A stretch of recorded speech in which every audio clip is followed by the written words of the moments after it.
4, 3, 2, action! Hindi sana tayo nagpipila sa init na kung pinapahinga mo mong lamang sa ring electric fan. Kaya nag-overheat. Pwede ba, Lando? Huwag mo nga akong simulan. Sige, mag-ingat ka. Kapag narinig tayo ng mga kapitbahay, hindi na nga natin maitanggi na sa atin nagsimula yung sunog eh. Taboy kung mamaingay. Simula eh. Dumagli. Tara! Hoy, Manet! Ang lakas ng loob mo na pumunta ka dito. Hindi ko ba na ikaw ang dahilan kung bakit nasunog ang bahay namin? Isa pa. Wala isa pa. Sa nakita. Wala sa nakita.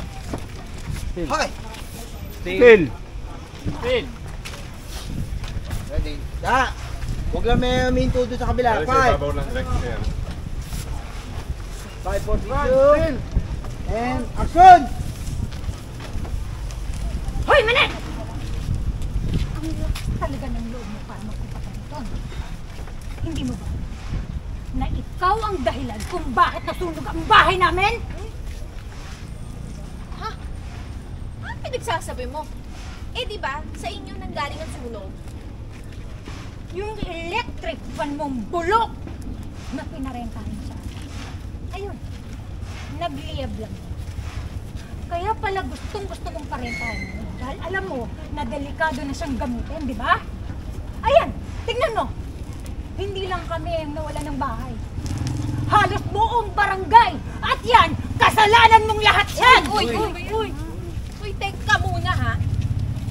Ikaw, matagal na ako nagtitimpi sa'yo ha. Sumusobra ka na. Diba? Ikaw naman ang nagpilit na hiramin yung electric fan namin. Tapos hindi mo nga binabalik eh. Pangalawa, buo ko binigay sa'yo yung electric fan.